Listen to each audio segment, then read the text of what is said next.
বোন ভাই।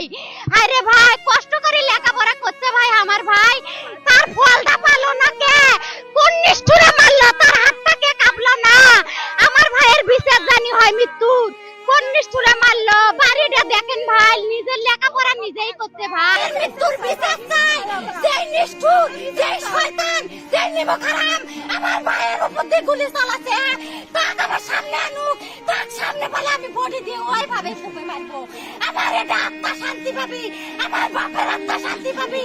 আমি মৃত্যুর বিচার চাই, আমার আত্মা শান্তি পাওছে না।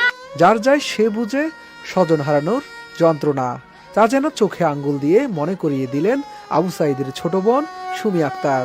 তার আর্তনাদে ভারী হয়ে উঠেছে মদনখালী ইউনিয়নের বাবনপুর গ্রামের আকাশ বাতাস।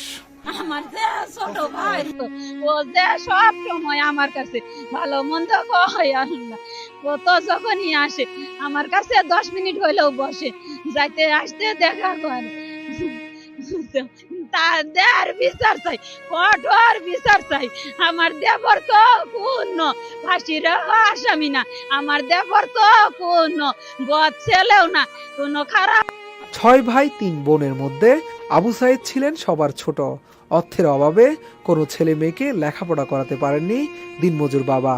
আবু সাঈদ বাল্যকাল থেকেই ছিলেন অত্যন্ত মেধাবী।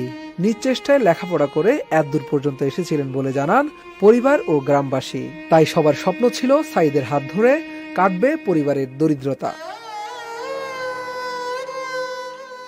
এর আগে মঙ্গলবার দুপুরে সারা দেশের মতো বেগম রোকেয়া বিশ্ববিদ্যালয়ে চলা কোটা সংস্কার আন্দোলনে সাধারণ শিক্ষার্থীদের সঙ্গে মিছিলে অংশ নেন আবু সাঈদ। বিশ্ববিদ্যালয়টির ইংরেজি বিভাগের 12তম ব্যাচের শিক্ষার্থী ছিলেন তিনি।